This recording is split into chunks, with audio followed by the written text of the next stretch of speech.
filthy black kid, get away from my car! The white valet shoves 9-year-old Brianna Wilson so hard she crashes into the curb. Her envelope, her mother's last hope, lands in a puddle, ink bleeding into dirty water.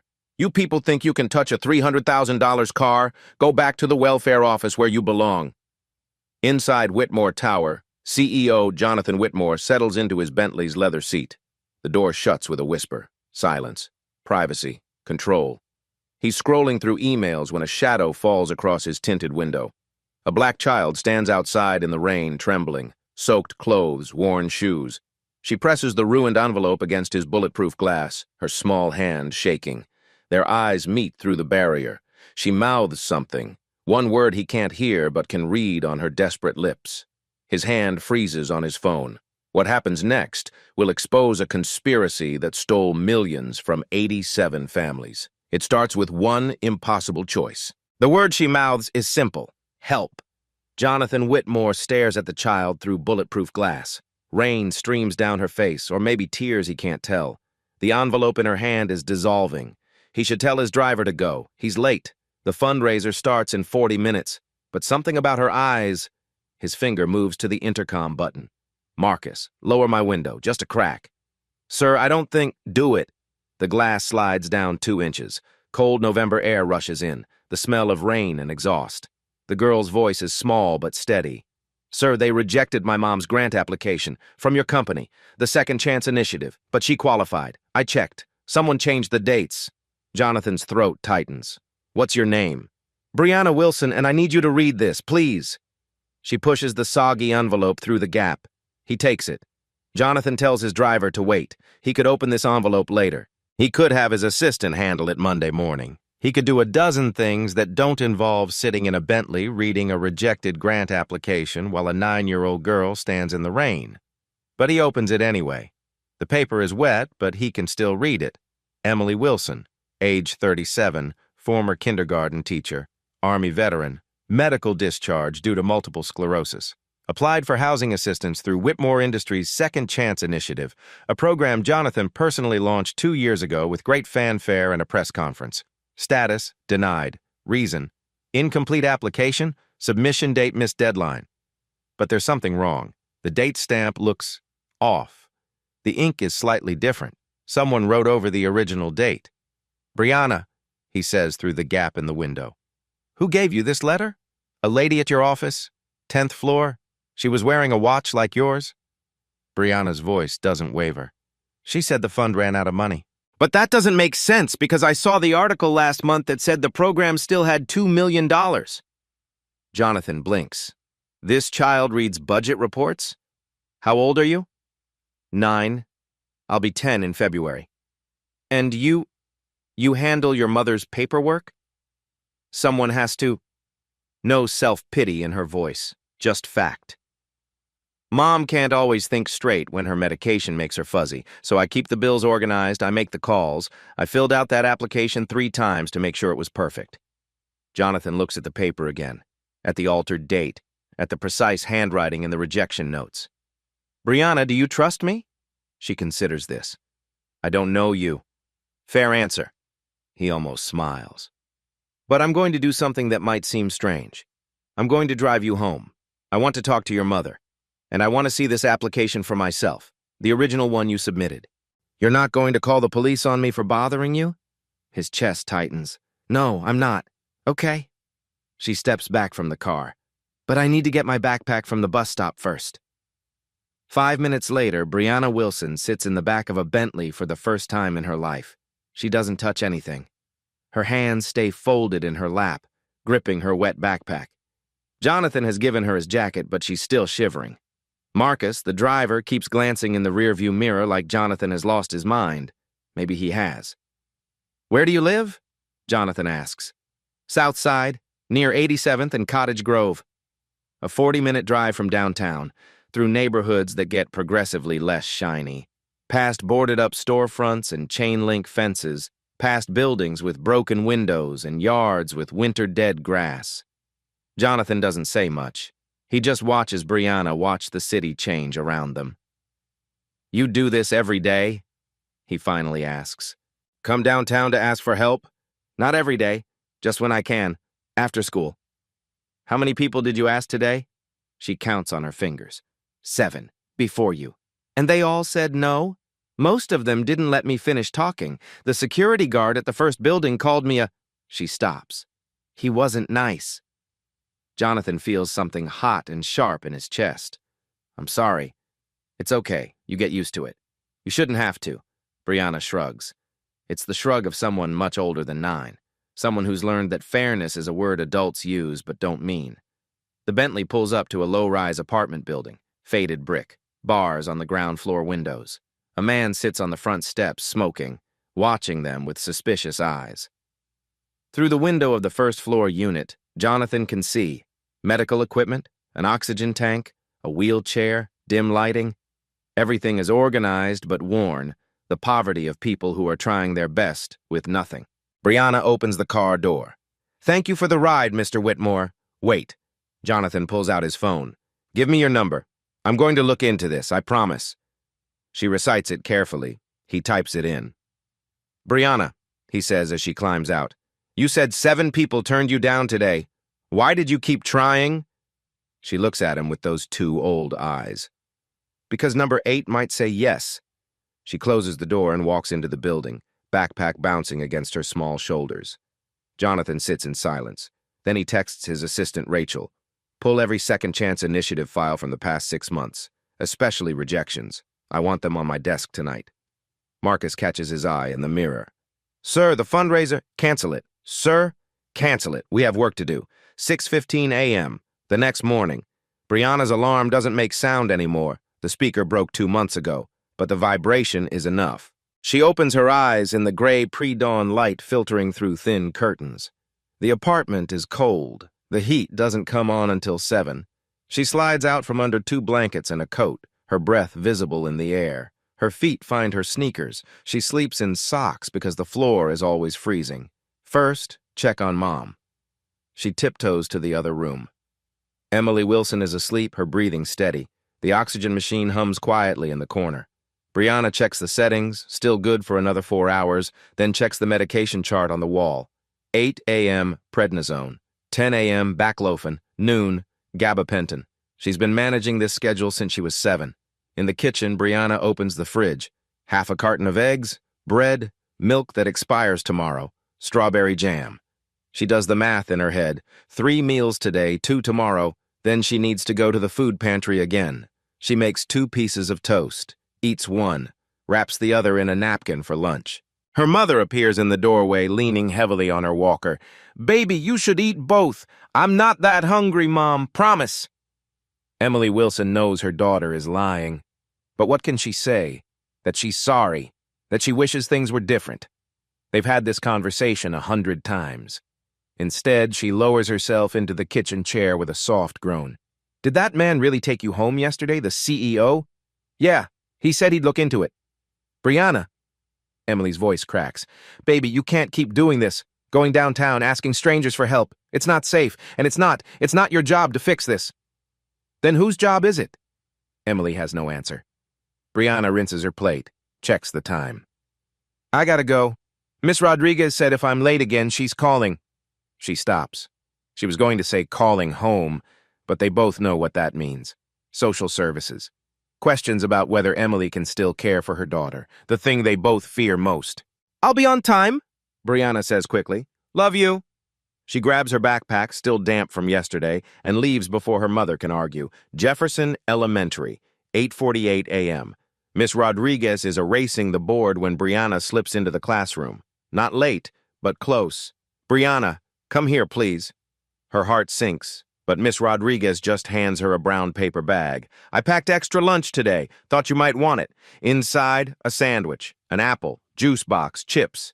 Miss Rodriguez, I can't. Yes, you can, and you will. Her teacher's voice is firm but kind. You're a brilliant kid, Brianna, but you can't learn on an empty stomach.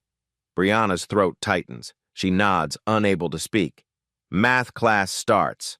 The problem on the board reads, if a family earns $800 per month and rent costs $950, how much do they need to make up the difference? Brianna doesn't raise her hand. She already knows the answer. She lives it every single day, $150 short.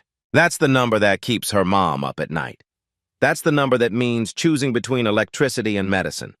That's the number that makes a 9-year-old girl stand in the rain begging strangers for help. 3:30 p.m. after school. Brianna walks 6 blocks to Cornerstone Community Shelter. Not for food, she already ate Miss Rodriguez's sandwich, but for the free legal clinic in the basement. Samuel Brooks is there, a paralegal who volunteers Tuesday and Thursday afternoons. He's young, maybe 30, with kind eyes and a quiet anger at the systems that keep failing people. Brianna, he waves her over. I filed the appeal on your mom's veterans benefits, but I have to tell you, someone really messed with these forms. He spreads the paperwork on the table. See these dates? They've been altered, and not by accident. Someone deliberately changed your submission date to make it look like you missed the deadline. Who would do that? I don't know. But this isn't the first case I've seen like this. There's a pattern. Samuel's jaw tightens. Someone in the system is sabotaging applications, and I think they're getting away with it because people like your mom, veterans, single parents, people struggling, don't have the resources to fight back. How long will the appeal take? 6 to 8 months, maybe longer. Brianna does the math. 6 months. They don't have 6 months. She thanks Samuel and walks home, past Whitmore Tower again. The Bentley isn't there. She wonders if Jonathan Whitmore has already forgotten about her. Most people do. That evening, 42nd floor, Whitmore Tower. Jonathan Whitmore sits at his desk, 2 monitors glowing in the darkness.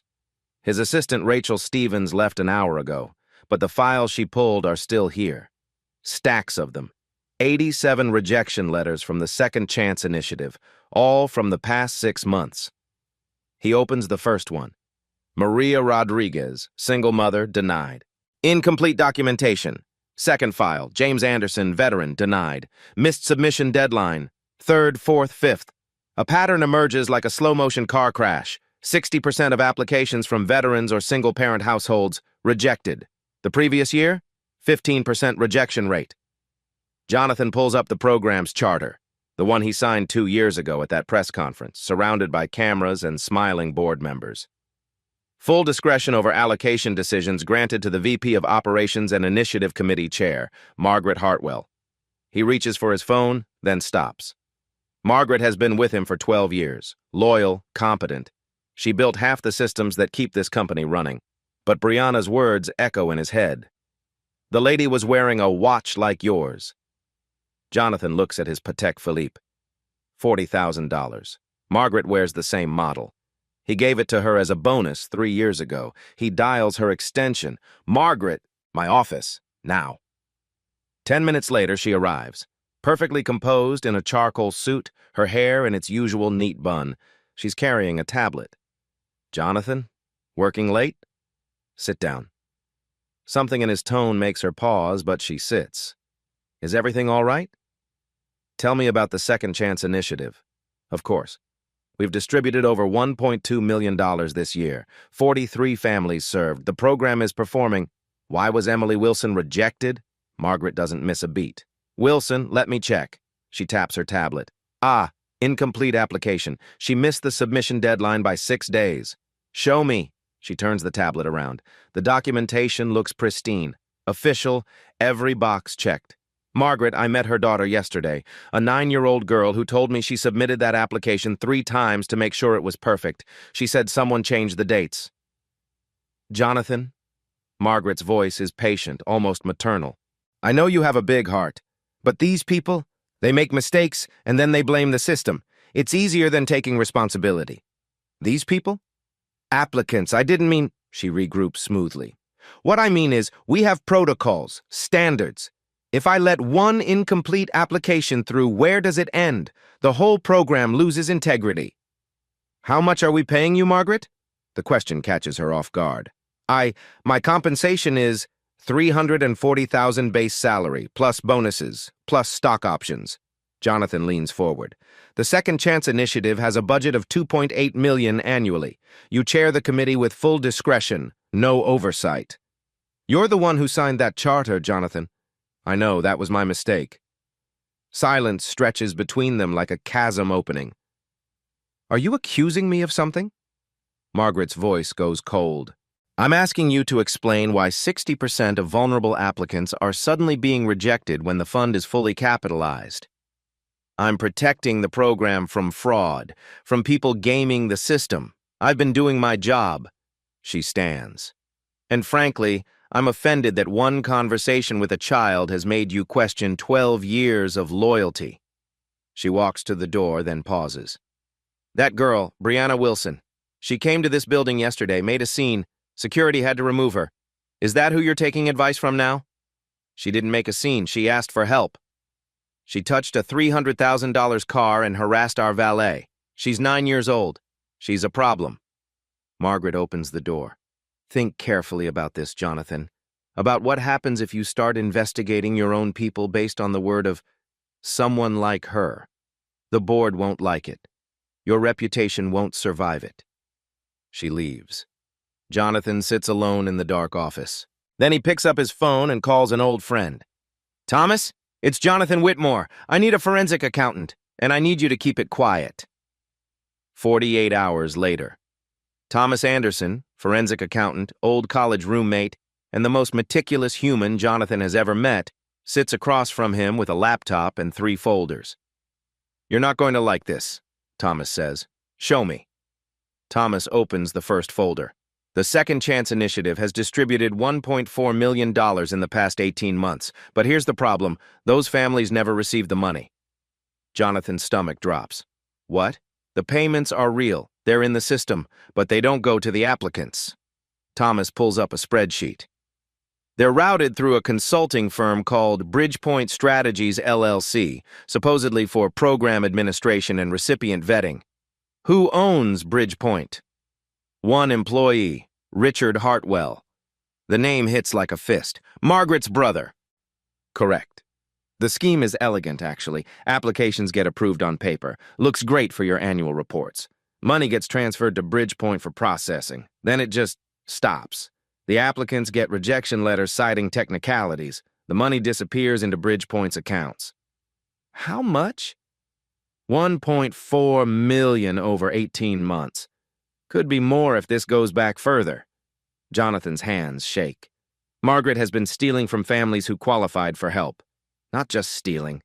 She's been systematically targeting the most vulnerable applicants, veterans, single parents, people who don't have resources to fight back, the ones who'll accept a rejection letter and give up. Not all of them gave up. Jonathan thinks of Brianna standing in the rain. Some of them kept trying. Thomas closes the laptop. Jonathan, you can fire her quietly. Avoid the scandal. Move on. And the 87 families? They'd never know what really happened. Jonathan stands, walks to the window. Chicago stretches out below him, 42 floors of distance between this office and the streets where Brianna walks every day. I made a promise, he says quietly, to a 9-year-old girl, that I'd fix this. Fixing it means going public. It means admitting you didn't catch it. The board will destroy you. Then they destroy me. Jonathan turns. Pull the records on every rejected applicant. All 87, we're calling them. Every single one. The next morning, Southside apartment. Brianna opens the door and freezes. Jonathan Whitmore stands in the hallway wearing a suit that probably cost more than 3 months' rent. He's holding an envelope. Not soggy, not ruined.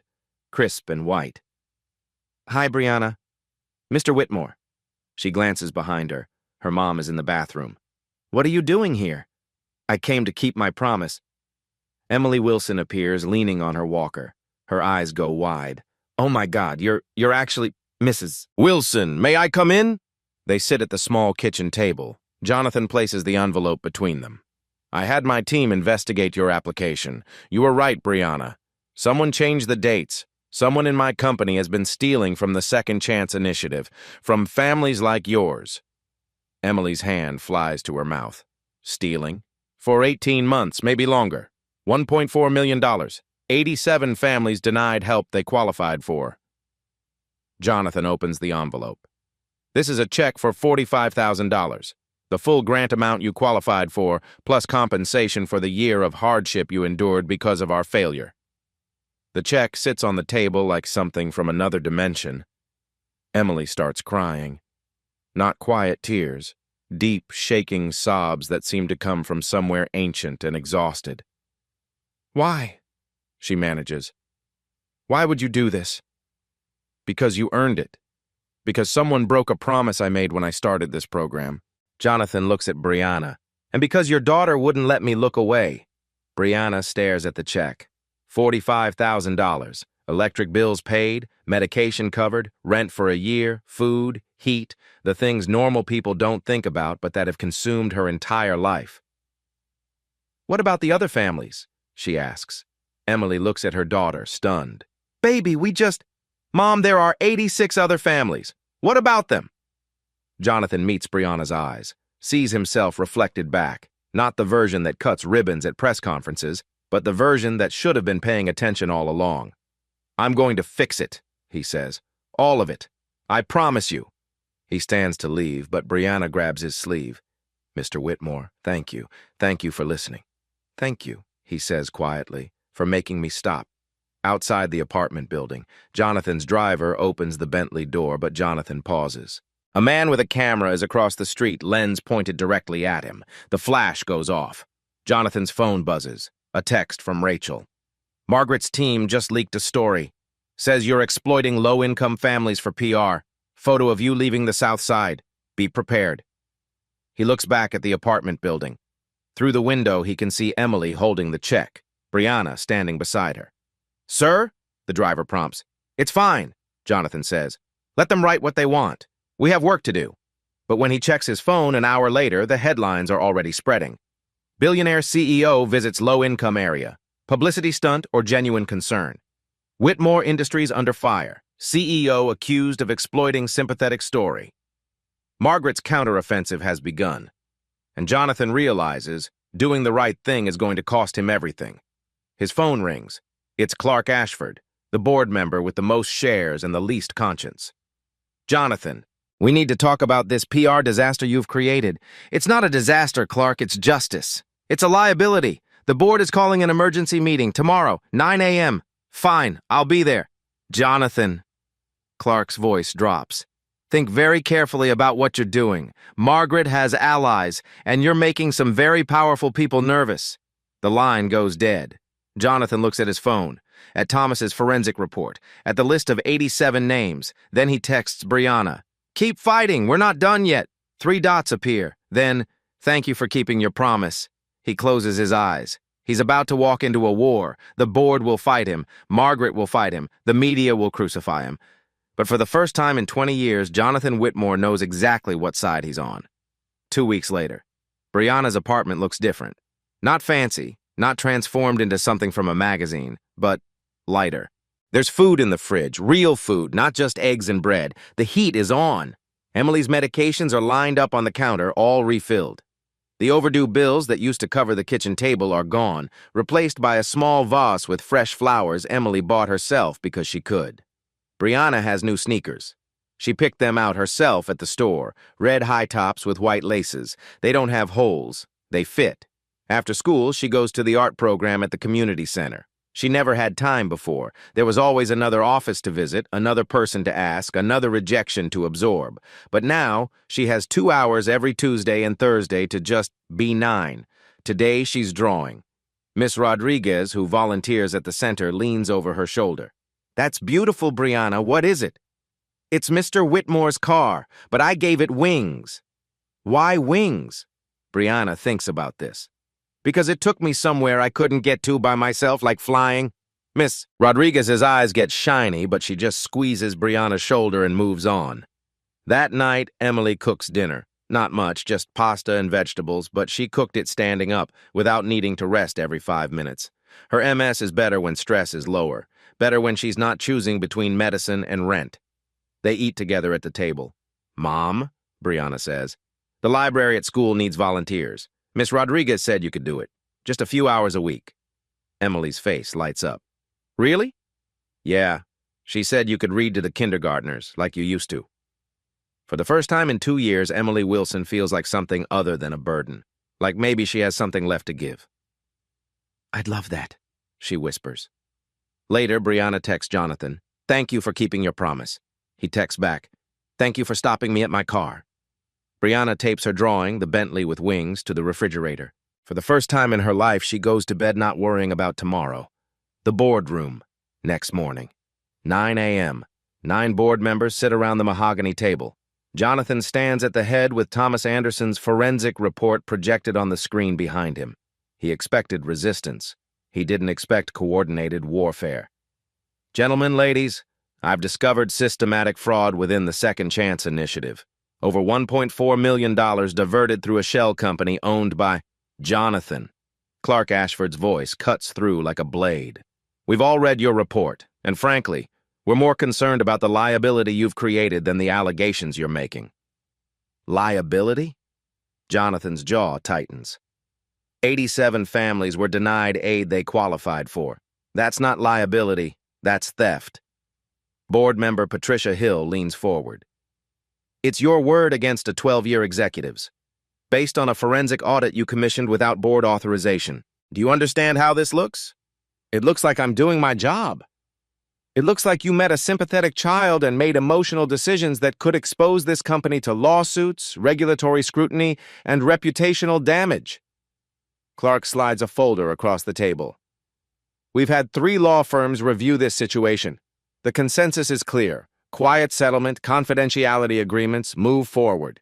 You want to pay them to stay silent? We want to protect the company you built. The door opens. Margaret Hartwell enters, escorted by her attorney, a shark in a $2,000 suit. Jonathan stares. What is she doing here? Miss Hartwell has a right to defend herself against these accusations, the attorney says smoothly. May she speak? Clark nods. Margaret stands, poised as ever. Jonathan, I understand you care deeply about this program. That's why I've spent 2 years protecting it. But what you're calling fraud is standard administrative overhead. Administrative overhead? Jonathan's voice rises. You routed money to your brother's company, a consulting firm vetted and approved by legal. She produces a document, official letterhead, signatures, dates. This memo clearly authorizes Bridgepoint Strategies to handle recipient verification. It's right here. Jonathan snatches the paper. The memo looks legitimate, but something's wrong. The signature is photocopied, not original. The date formatting is slightly off. This is forged. That's a serious accusation, Margaret's attorney warns. Defamation, even. Thomas. Jonathan gestures to the forensic accountant. Tell them what you found. Thomas stands, nervous but determined. The payments to Bridgepoint never reach the applicants. That's not administrative overhead. That's embezzlement. Margaret's attorney doesn't flinch. Mr. Anderson's audit was conducted without proper authorization. Any findings are inadmissible in legal proceedings and potentially defamatory. My client is prepared to pursue damages if these accusations continue. She stole from families in crisis. Jonathan slams his hand on the table. Jonathan! Patricia Hill's voice is cold. You commissioned an unauthorized audit. You visited applicants personally, creating exposure. You made restitution payments without board approval. Frankly, your judgment is in question here, not Miss Hartwell's. The room goes silent. Clark Ashford opens another folder. We've also learned that Miss Hartwell's team has been in contact with the 87 families. 63 have already accepted settlement offers with confidentiality agreements. Jonathan's stomach drops. You paid them off? We offered resolution, Margaret says quietly, because families in crisis need help now, not years of litigation. I was protecting them, and protecting you from your own impulsiveness. Impulsiveness? Jonathan's voice shakes. I met a 9-year-old girl standing in the rain because your people shoved her away from my car, because you rejected her mother's application after changing the dates to disqualify her. I have no knowledge of anyone being shoved. And if dates were corrected, it was to match our actual receipt of incomplete documentation. Margaret's eyes are steady, unflinching. Jonathan, you met that child once. I've been beside you for 12 years. Who do you trust? The question hangs in the air like poison. Clark clears his throat. We're calling for a vote to place Jonathan on temporary administrative leave pending an independent investigation into his conduct regarding this matter. Margaret will be suspended with pay until the investigation concludes. My conduct? Jonathan stares around the table. You're investigating me? You violated protocols. You exposed the company. You made unilateral financial decisions. Patricia counts on her fingers. This isn't personal, Jonathan. It's governance. All in favor? 6 hands rise. Motion passes. Jonathan, you're barred from company premises effective immediately. We'll issue a statement citing internal review of charitable program management. Your assistant will box your personal items. Jonathan looks at each board member. People he hired. People whose careers he built. You're letting her win. We're protecting the company, Clark says, from everyone, including you, outside the boardroom. Margaret catches up to Jonathan at the elevator. You should have stayed in your car, she says quietly. That little girl, she'll be fine. Her mother cashed the check. They got what they wanted, but you just lost everything. The elevator doors open. Jonathan steps in. I'd rather lose everything, he says, than become you. The doors close on Margaret's cold smile. That afternoon, the press release goes out at 3 p.m. Whitmore Industries CEO placed on administrative leave amid internal review of charity program irregularities. By 4 p.m., the story has morphed. Whitmore CEO removed after fraud allegations against longtime executive. By 5 p.m., the narrative is set. Billionaire's white savior stunt backfires. Company distances from controversial CEO. Conservative outlets frame it as woke overreach. Progressive outlets question Jonathan's motives. Everyone has an opinion. Nobody mentions Brianna's name. But at Jefferson Elementary, the kids have seen the news. Your rich friend got fired because of you, Tyler Martinez sneers during recess. My mom says your family is scamming people, another girl adds. You're a liar. My dad says so. Brianna stands frozen on the playground while the accusations pile up like stones. Miss Rodriguez intervenes, but the damage is done. That night, Brianna doesn't go to art class. She comes home, puts the drawing of the winged Bentley in a drawer, and closes it. Emily finds her sitting on the bed, staring at nothing. Baby, what happened? I ruined his life, Mom. He tried to help us, and I ruined everything. Brianna, no. Everyone says so. The kids at school, the news, everyone. Her voice cracks. Maybe I should have just stayed quiet.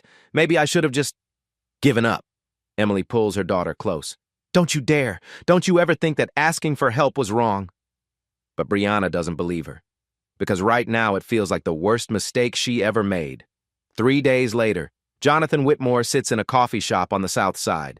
Not his usual downtown haunts. No mahogany. No waiters who know his name, just Formica tables and coffee that costs $2 instead of $12. Across from him, Samuel Brooks, the paralegal from Cornerstone Community Shelter. Mr. Whitmore, I'm going to be honest. When you called, I thought it was a prank. I wish it was. Jonathan slides a folder across the table. I need your help. You said you've been tracking similar patterns across corporate charity programs? Samuel opens the folder and his eyes widen. This is everything. Transaction records, emails, the shell company structure. He looks up. How did you get this? I paid for a forensic audit before they locked me out of my own company. They can do that? When 6 board members vote against you, apparently? Jonathan's smile is bitter. But here's what they can't take, the truth. And I need someone who knows how to fight this kind of systemic fraud. Samuel flips through pages, his expression darkening. Bridgepoint Strategies. I've seen this name before, not with your company, with others. Medical device manufacturer, tech startup, real estate firm, same pattern, charity program, inflated administrative costs, families denied. How many? At least 6 companies in Chicago alone. Could be nationwide. Samuel pulls out his laptop. I've been documenting cases for 2 years, but I never had the resources to connect them. Now you're giving me the smoking gun. Then use it. The door opens. A woman enters, late 30s, sharp eyes, carrying a reporter's notebook. Keisha Monroe, Chicago Tribune. She sits without invitation. Samuel said you had a story. I'm listening. Jonathan studies her. How do I know you won't just run another billionaire white savior piece? Because I don't write puff pieces. I write investigations that end careers. Keisha pulls out her phone, starts recording. And because I've been tracking Margaret Hartwell's brother for 18 months, I just didn't know how high the corruption went. For the next hour, Jonathan lays it out. The forensic report, the altered dates, the $1.4 million, the 87 families. Keisha asks questions that cut like scalpels. Samuel cross-references cases. Jonathan provides documentation. Finally, Keisha sits back. This is bigger than corporate fraud. This is systemic exploitation of the most vulnerable people in society using charity programs as cover. It's brilliant in the worst possible way. Can you prove it? With what you've given me? Absolutely. But I need the families, the ones who didn't take settlement offers, the ones willing to go on record. There are 24 left, Samuel says quietly. Out of 87, 24 refused Margaret's buyout. 24 people who chose truth over money, Jonathan murmurs. That's who we need. 1 week later, community room at Cornerstone Shelter. 24 families gather, black, white, Latino, Asian, veterans, single parents, formerly incarcerated people trying to rebuild. The only thing they have in common, they all qualified for help, and they were all rejected. Jonathan stands before them, no longer CEO, just a man who failed them. My name is Jonathan Whitmore. I created the Second Chance Initiative to help families like yours, and then I looked away while someone destroyed it. I'm here to say I'm sorry, and I'm here to ask if you'll help me fix it. A man stands, William Hayes, early 40s, Marine Corps tattoo visible on his forearm. Why should we trust you? You're the one who signed off on the program that screwed us. You shouldn't trust me. You should trust evidence. Jonathan nods to Thomas, who projects the forensic report. This is proof that Margaret Hartwell stole $1.4 million that should have gone to you. Proof that she systematically targeted vulnerable applicants because you wouldn't have resources to fight back. A woman in the back row, Maria Rodriguez, single mother of 3, calls out, "What do you want from us?" "Your stories, your truth. Keisha Monroe from the Tribune is here. She's going to write this, and Samuel Brooks is going to file a class action lawsuit. But none of it works without you." William Hayes crosses his arms. "And what do you get out of this?" "Nothing. I've already lost my company, my reputation, everything I built." Jonathan's voice steadies. "But I made a promise to a 9-year-old girl that I'd fix this, and I don't break promises to children." Silence. Then Brianna Wilson stands up from the back of the room. Jonathan's breath catches. He didn't know she was here. "Mr. Whitmore came to my house," Brianna says, her voice small but clear. "He gave my mom a check. He didn't have to. Nobody asked him to. He did it because it was right." She looks around the room. "My mom says we should forgive people who make mistakes if they try to fix them. I think he's trying." William Hayes looks at this child, this 9-year-old who somehow ended up at the center of $1 million conspiracy, and something in his face softens. "All right," he says. "I'm in. Let's burn it all down." One by one, the other families agree.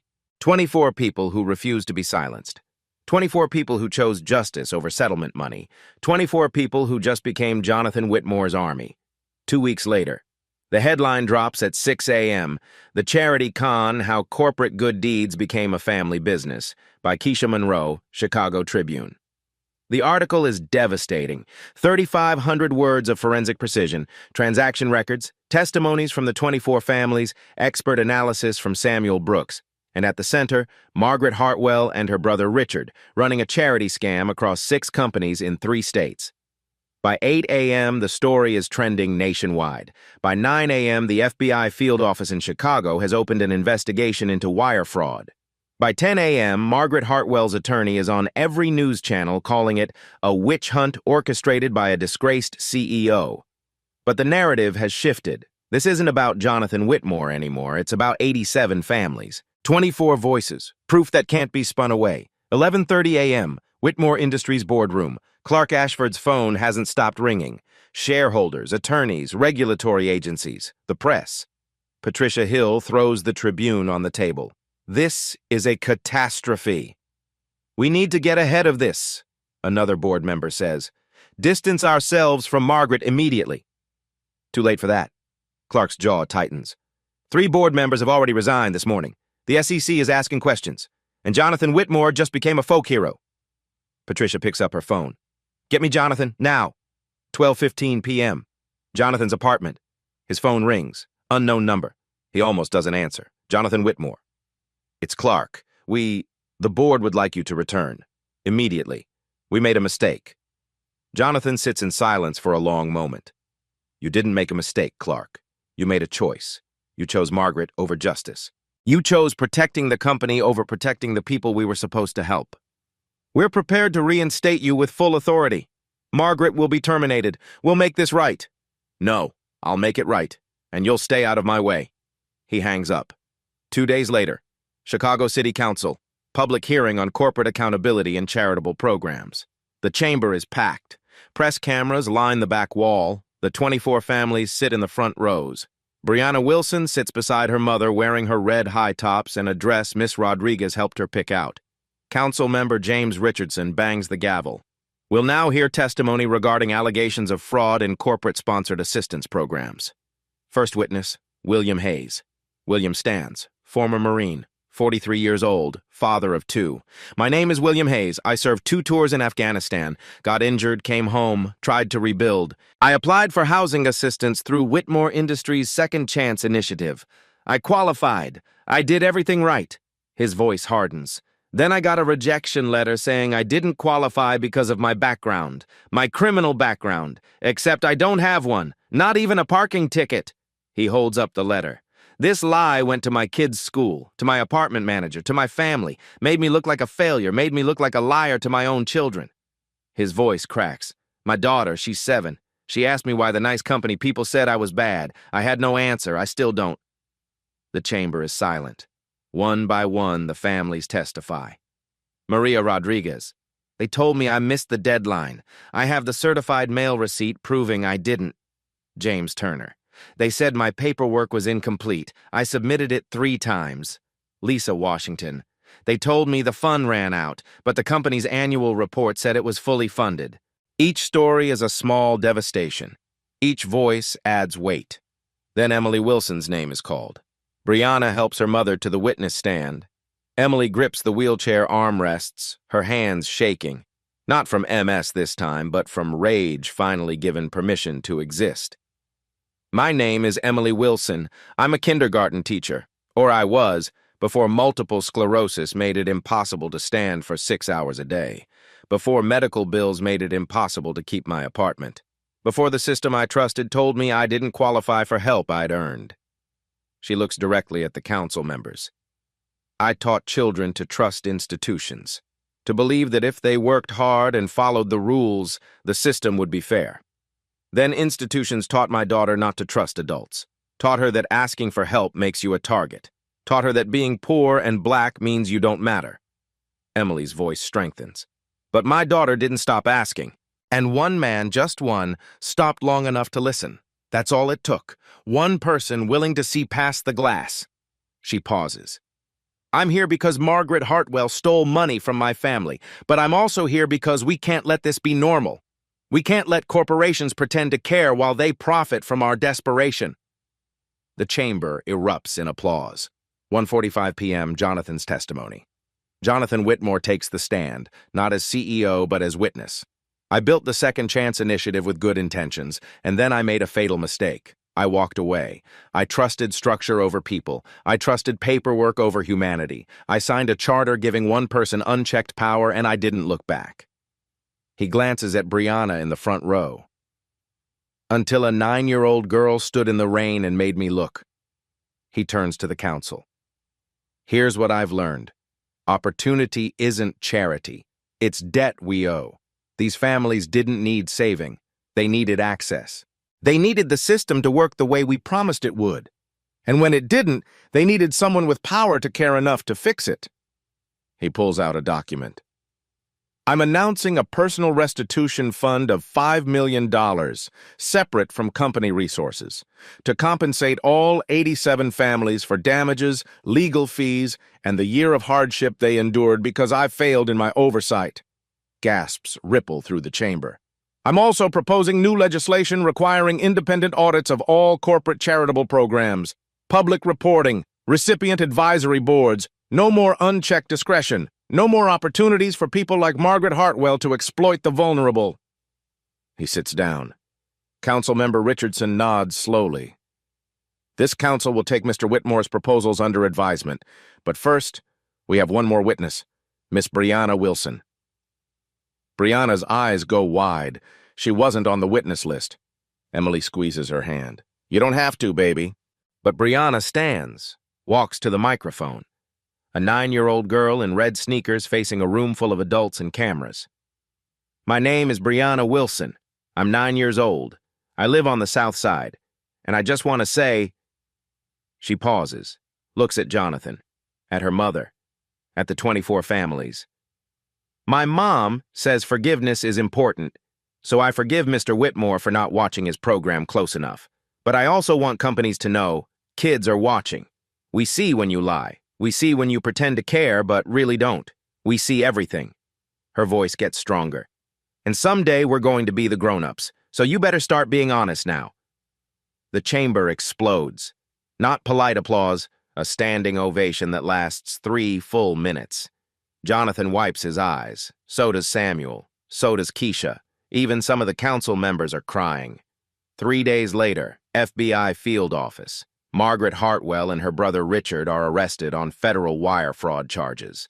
The scheme crossed state lines. The evidence is overwhelming. Richard flips within 48 hours, providing testimony in exchange for a reduced sentence. Margaret's attorney tries to negotiate. The prosecution refuses.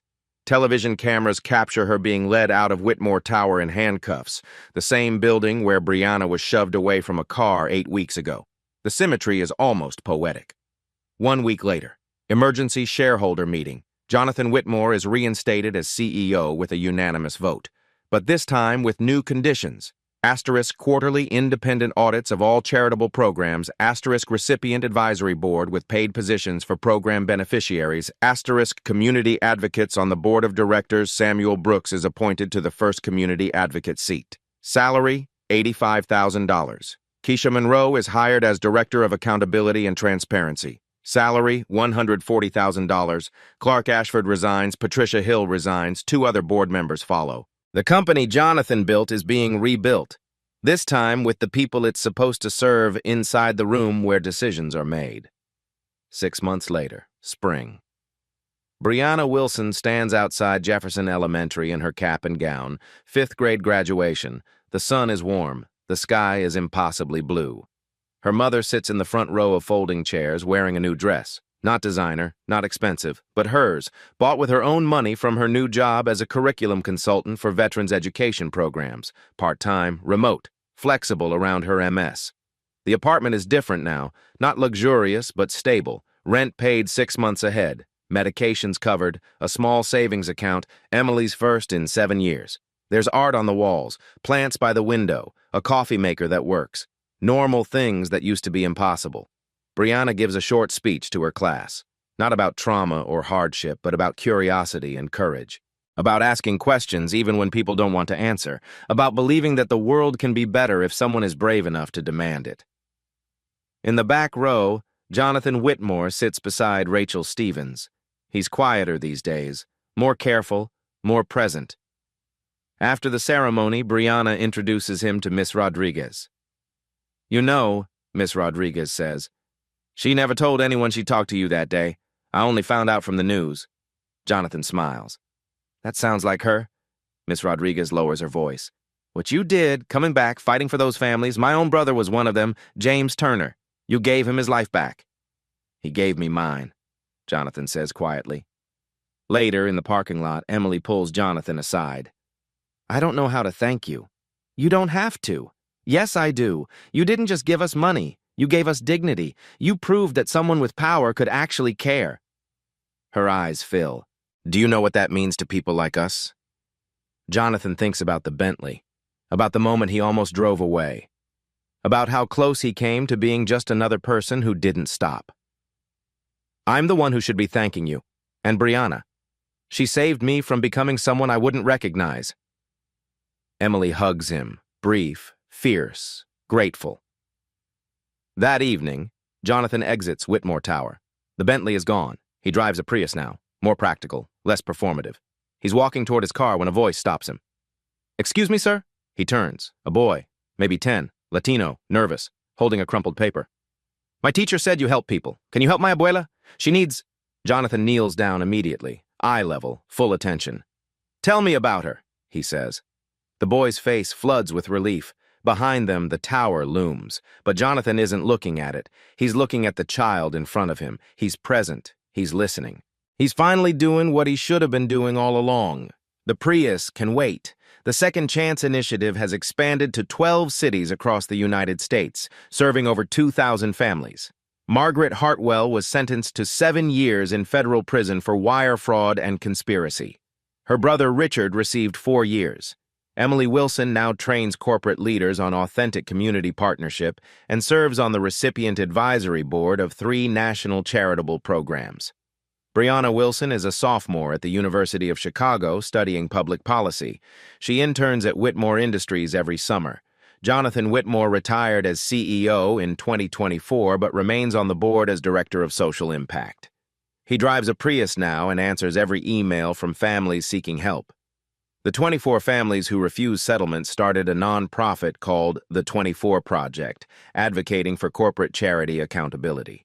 Last year, they helped pass legislation in Illinois requiring independent audits of all corporate charitable programs. Samuel Brooks is now a state legislator representing Chicago's South Side. Keisha Monroe won a Pulitzer Prize for investigative reporting. If this story moved you, leave a comment telling us about a time someone stopped to listen when you needed it most. And if you believe in second chances, hit that subscribe button, because everyone deserves to be heard.